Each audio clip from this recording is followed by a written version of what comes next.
नरहरी झिरवाळ सध्या अडचणीत आहेत, कारण त्यांच्या स्वीय सहाय्यकापर्यंत आता विषय आलेला आहे. लाच घेतल्या प्रकरणी त्यांच्या पीएचं सुद्धा नाव आता गोवण्यात आलेलं आहे. झिरवाळ म्हणतात की माझ्यापर्यंत जर विषय आला तर मी राजीनामा देईन. म्हणजे बरोबर आहे ना. आता शेवटी पोलिसांकडे प्रकरण गेलं असल्यामुळे पोलीस त्याच्यावर चौकशी करतील. होम डिपार्टमेंटपर्यंत, CM पर्यंत, DCM पर्यंत काय खरं आहे, काय खोटं, काय जाते. आणि त्याच्यानंतर खरोखरच स्वतःच त्यांनी सांगितलेलं आहे की माझ्यापर्यंत जर हे प्रकरण आहे, मी त्याच्यामध्ये गुंतवलं असं जर सिद्ध झालं तर मी राजीनामा देतो. ते चूक काय आहे? म्हणजे पण याच्यापूर्वी सुद्धा झिरवाळांच्या संदर्भात अनेक तक्रारी होत्या. आता ते जे आहे हे जनरल आपलं चर्चा झाली काय, त्याच्यावर प्रत्येकावर आपण चर्चा करत असतो. पण असं नाही की अनेक लोक काम करत असतात ऑफिसमध्ये, मंत्रालयात, इकडे तिकडे. तर कुणी काय केलं त्याच्याशी काय संबंध आहे हा तर पोलिसांच्या मार्फत जो आहे हा उघड होईल ना. तर विलिनीकरणाच्या संदर्भामध्ये अद्याप काही निश्चित ठरलेलं नाहीये. समोरून प्रस्ताव आला तर आम्ही ठरवू असं सुनील तटकरे म्हणतात. असं आहे ना की मला हे कळत नाही की रोज विलिनीकरण काय ही चर्चा आहे. विलिनीकरणाचं काय करायचं, आजही करता येईल, 1 महिन्याने करता येईल, 2 महिन्याने करता येईल. घाई करण्याचं काय कारण काय आहे. सुनेत्राताई तेथे आता उपमुख्यमंत्री म्हणून बसलेले आहेत. राष्ट्रीय अध्यक्ष म्हणून सुद्धा आम्ही त्यांची निवड करणार आहोत. त्याच्यानंतर त्या पक्षाचे जे काही प्रमुख लोक आहेत किंवा त्यांना ज्यांना वाटतात त्या सगळ्या लोकांना कमिटीला बसून बोलवतील, काय करावं, चर्चा होईल.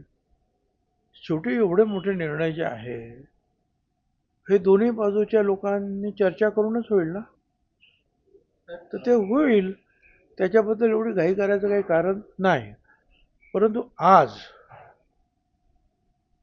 ते ठरलंच होतं, ते झालंच पाहिजे ह्या म्हणण्यात काहीच आता अर्थ राहिला नाही. नवीन तिथे कॅप्टन आलेले आहेत काय, त्यांना बसू द्या, त्यांना काम करू द्या, त्यांना समजून घेऊ द्या, नंतर बघतील ते काय करायचं ते.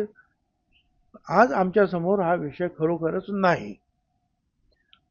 अगदीच माझ्या समोर जर तुम्ही सांगितलं हा विषय काय आहे तुमच्या समोर, तर त्यांनी ते स्थिर सावरपणे व्यवस्थित बसणं आणि त्यांची राष्ट्रीय अध्यक्ष म्हणून निवड करून घेणं हा माझ्या समोरचा असलेला प्राथमिक अजेंडा आहे.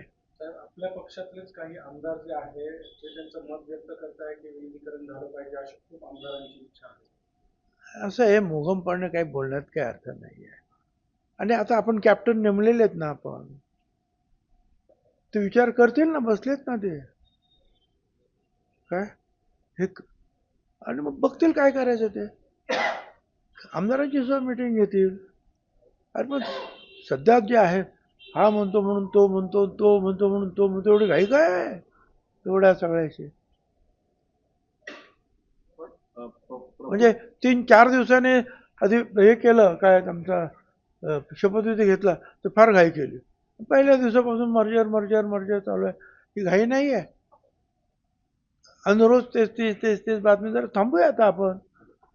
कारण झिरवाळ असतील, पुष्कर असतील, हे दिल्लीमध्ये गेले तेव्हा चर्चांना पुन्हा एकदा. आता दिल्लीमध्ये काय त्यांना कोणते काय मोदींना भेटायला गेले का अमित भाईंना भेटायला, मला काय माहिती नाही.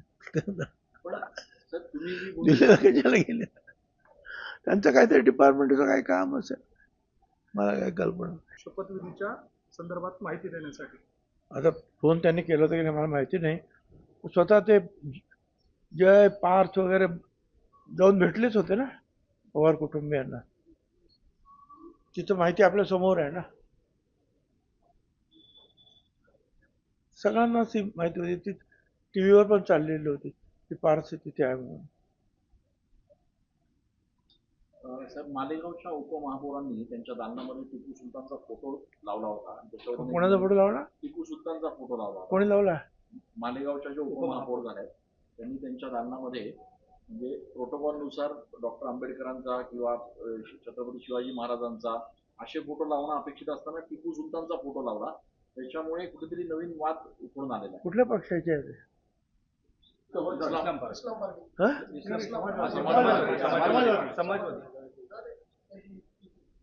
समाजवादी आहे, इस्लाम पार्टी वेगळी आहे, समाजवादी वेगळी आहे.